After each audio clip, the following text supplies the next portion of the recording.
నల్లగొండ జిల్లా దేవరకొండలో బీఆర్ఎస్ నేత హరీష్ రావు పర్యటించారు. ఇటీవల మాజీ ఎమ్మెల్యే రవీంద్ర కుమార్ తండ్రి కనిలాల్ మరణించారు.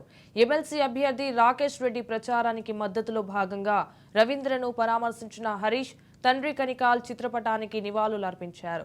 అనంతరం పట్టభద్రుల ఎన్నికల్లో గెలుపే లక్ష్యంగా అధికార కాంగ్రెస్ ను విమర్శిస్తూ ప్రశ్నించే గొంతు రాకేష్ రెడ్డిని గెలిపించాలని విజ్ఞప్తి చేశారు.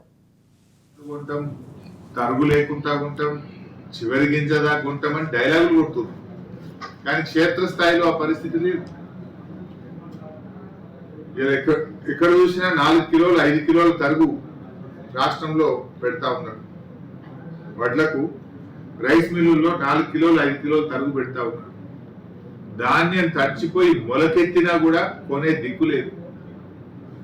వరంగల్ జిల్లాలో, ఉమ్మడి వరంగల్ జిల్లాలో, ఉమ్మడి కరీంనగర్ జిల్లాలో, ఉమ్మడి మెదక్ జిల్లాలో, ఉమ్మడి నల్గొండ జిల్లాలో చాలా తీవ్రమైనటువంటి ఇబ్బందుల్లో రైతులు ఉన్నారు. ఈ ప్రభుత్వం ఆఫీసులు దాటుతలేదు, సెక్రటరియట్ దాటుతలేదు. మంత్రులు కానీ ఉన్నతాధికారులు కానీ ఎవరు క్షేత్రస్థాయిలో పర్యటించడం లేదు.